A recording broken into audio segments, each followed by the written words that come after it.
Hi, I'm Billy, 28 years old. I married my husband Carl just 2 years ago, but the journey has been far from smooth, thanks to his mother Helena.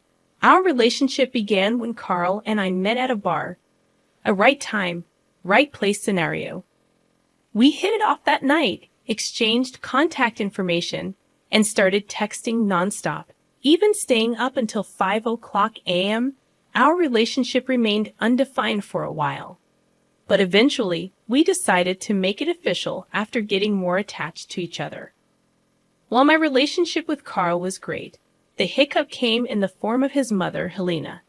She was a formidable force who always got what she wanted, even if it meant resorting to questionable methods. Though admirable in some contexts, it became a problem when she set her sights on getting rid of me. Helena never approved of me, convinced I was after Carl's money, despite the fact that I earned more than he did. Helena never concealed her dislike for me, always being rude and insulting, albeit behind my back. She went to great lengths to hurt me, from sticking her leg out to trip me to purposefully spilling drinks, either ice cold or scalding hot, on me. Initially, I dismissed these incidents as accidents, but the pattern became too apparent to ignore. Approaching Carl about it, I expressed my concerns. He was adamant that his mom loved me and dismissed my worries as me being upset over her lack of full approval. However, I couldn't shake the feeling that something was off. I questioned if he would stand up for me if his mother truly disliked me. Carl reassured me, attributing her behavior to overprotectiveness and suggested giving her more time. Reluctantly, I decided to follow Carl's advice and bear with Helena's antics. I made a conscious effort to be on my best behavior whenever she was around, hoping that, as Carl predicted, she would eventually come around. Whenever I visited, I maintained a reserved demeanor, only speaking when spoken to. It felt like I was transported back to the 18th century, but I was determined to do whatever it took to win Helena's approval. One day, out of the blue, Helena called me herself, a departure from her usual practice of contacting Carl. My heart raced as I answered the call, unsure of what to expect. "Hey, Helena, everything all right?" I asked, my voice tinged with uncertainty. "Oh yeah, of course. I was just wondering if you're free this weekend," she replied. "Yeah, why?" I replied, trying to hide my surprise. "Great. I was thinking maybe we could go out together," Helena suggested. "Us? As in, you and me," I clarified, taken aback. "Yes, I know I've been tough on you, but I want to make up for it," she explained. "Ah, of course. Where will we be going, and at what time?" I inquired, still trying to process the unexpected invitation. "I was thinking we could grab lunch at 1 in the afternoon at Sant. It's my favorite restaurant of all time," she answered. "Sounds fancy," I remarked, feeling a mixture of nerves and excitement. "Oh, it is. So, you better dress well," she teased. "I will. I'll see you there then," I confirmed before ending the call. I couldn't believe Helena wanted to go out with me. It was strange, but I focused on how my efforts were finally paying off. Despite her previous hostility, she needed time to warm up to me. I shared the news with Carl, who was relieved that the two most important women in his life were finally getting along. As the weekend approached, I eagerly awaited our lunch date, planning my outfit meticulously. When the date arrived, I chose a beautiful pantsuit that Carl assured me Helena would approve of. Upon arriving, Helena scrutinized my attire with a hint of disapproval. Nevertheless, I remained optimistic, grateful that she wasn't berating me for my choice. Once inside the restaurant, we were promptly seated, and our waitress approached. Something about her seemed familiar, and then I saw her name tag, Daisy. It clicked in my brain. Daisy was my childhood best friend. We were inseparable growing up, practically sisters. However, life took us in different directions when her family moved away during 7th grade. Memories flooded back as I recalled our tearful goodbyes and countless sleepovers. Despite the distance, our bond remained strong, but eventually our lives diverged. We both made new friends, and our once frequent contact eventually dwindled to nothing. Over the years, I occasionally reminisced about our past, but as time passed, I gradually forgot about her. However, fate had other plans, as there she was, working as a waitress in the upscale restaurant where Helena had invited me. As Daisy approached our table to take our orders, it seemed like she recognized me too. We exchanged pleasantries, and as she cross-checked our orders, she accidentally spilled water on me. Apologizing profusely, she discreetly left a note on my pants. Confused, I glanced at her, and she subtly nodded towards the note while continuing to dab at my lap. Curious, I discreetly read the note, which urgently asked me to come to the washroom. Puzzled and concerned, I excused myself and made my way there. After a brief wait, Daisy walked in, ensuring the stalls were empty before hugging me tightly. Surprised, I reciprocated and greeted her, expressing my delight at seeing her again. As we caught up, Daisy hesitated, indicating that there was something important she needed to tell me. "What's wrong? Is everything okay?" I inquired. "With me, yes, but with you, it's not going to be," Daisy replied, concern etched on her face. She explained that she overheard Helena, who was sitting in front of me, discussing plans to poison her daughter-in-law's food with something she was allergic to. "Holy crap, that's your mother-in-law?" I exclaimed, shocked by the revelation. "Yeah, and I'm pretty sure she was talking about you."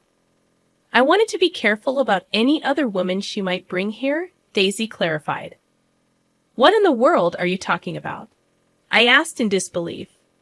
"I overheard her planning to poison her daughter-in-law. I'm warning you just in case." "Run," Daisy urged, her expression grave. "Wait, are you sure it was her?" I questioned. "Hold on," Daisy said, producing a discreetly recorded conversation as evidence.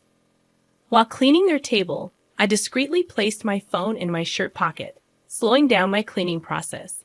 Daisy, sensing the urgency, quickly found the video on her phone. As described, the footage revealed Helena and her friend Betty talking disparagingly about me, labeling me a disrespectful daughter-in-law incapable of caring for myself or their son. Helena even boasted about tormenting me to put me in my place, referring to my efforts to gain her approval as pathetic.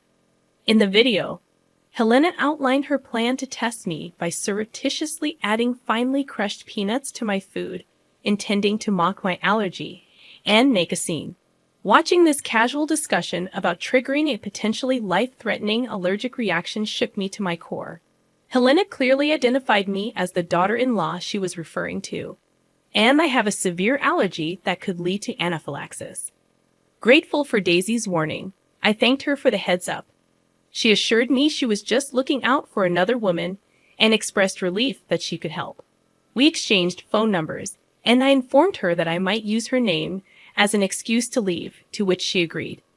Leaving a generous tip, I returned to our table where Helena was visibly impatient and upset.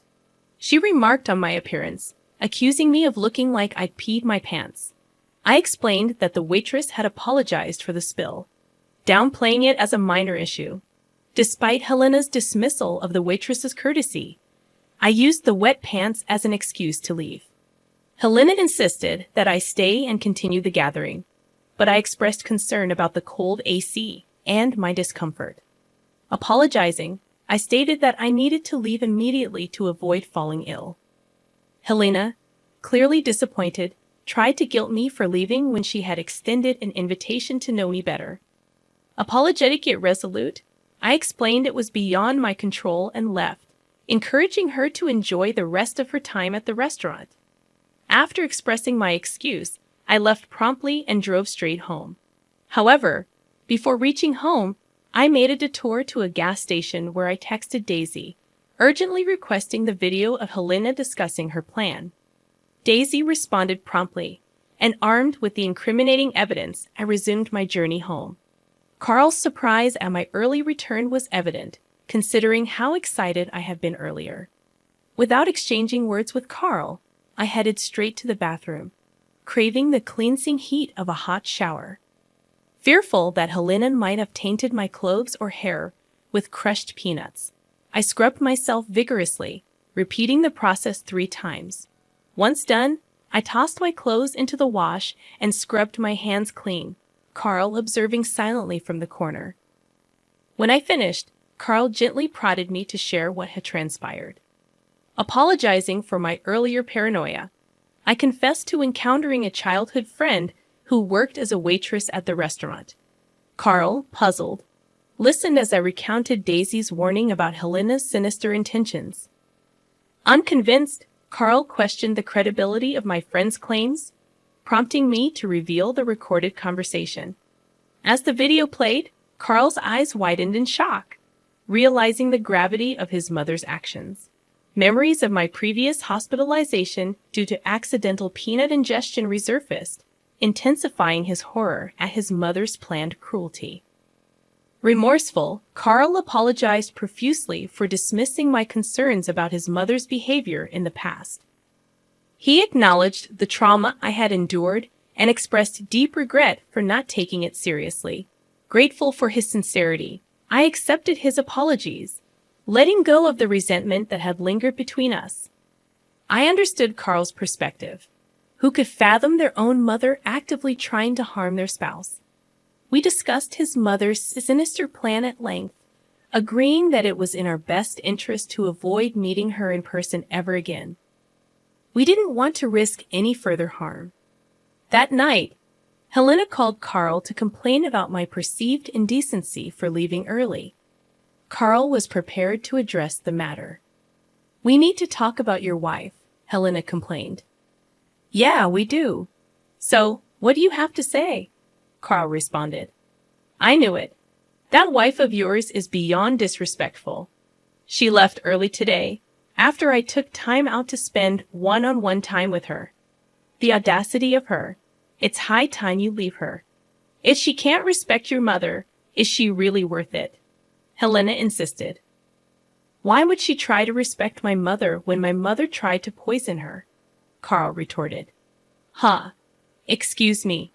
I can't act all high and mighty now." "What are you talking about?" Helena denied. "I have a video of you discussing how you were going to mix crushed peanuts into her food with Aunt Betty. Whether it was a joke or not, it was sick. I'm glad Billy was informed and got herself out of the situation fast. Neither of us wants you to visit us ever again. We can chat and video call, but that's about it. If you show up, we will release the video and get a restraining order against you. Goodbye, Mom," Carl firmly declared before ending the call. Carl's assertiveness was liberating, as he stood up for me, expressing the things I wished to convey to Helena from the start. Helena persisted in calling and texting, spewing insults against me. Carl occasionally picked up her calls, hearing her accuse him of disrespecting her by believing his wife's lies. Nevertheless, he always found a way to end the conversation. Initially skeptical about Helena listening to our firm stance, she kept her communication limited to calls and texts for months. Just as we began to relax, Helena decided to visit. Frustrated by her relentless insults, Carl ignored her calls for about 2 weeks. She was displeased with our decision, and in her determination to express her dissatisfaction, she chose to show up uninvited at our house.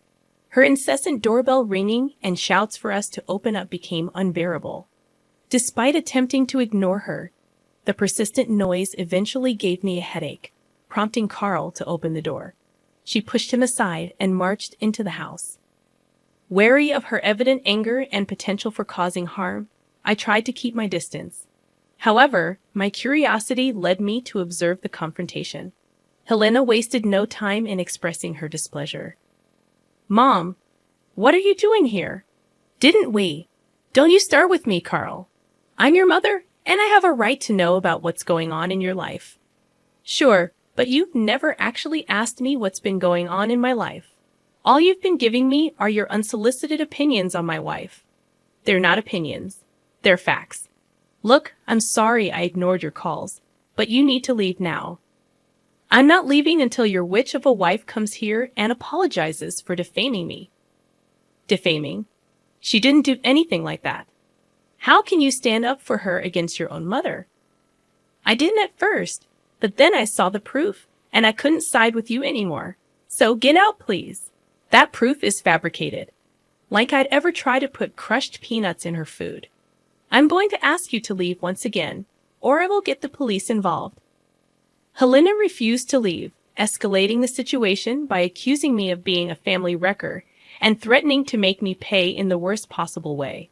Terrified, I was relieved when Carl called the police, who escorted her away. Subsequently, we filed for a restraining order, determined to maintain a distance from her. Helena persisted in portraying me as evil to the police. This false narrative hurt, especially since I hadn't done anything to warrant such hostility. Facing backlash from Carl's relatives for seemingly villainizing his mother, Carl took a bold step. He placed them in a group chat, sharing the video of Helena planning to poison me and explaining my severe peanut allergy. The relatives apologized and redirected their anger at Helena. Unwilling to accept responsibility, Helena retaliated by blowing up our phones, accusing us of defaming her again. Despite the challenging months, we decided to move on, blocking Helena everywhere and committing to no contact with her. Grateful for Daisy's intervention, I rekindled our friendship and life has taken a positive turn. We've hung out a lot, almost returning to our old friendship. With Helena out of our lives, we look forward to a better and brighter future.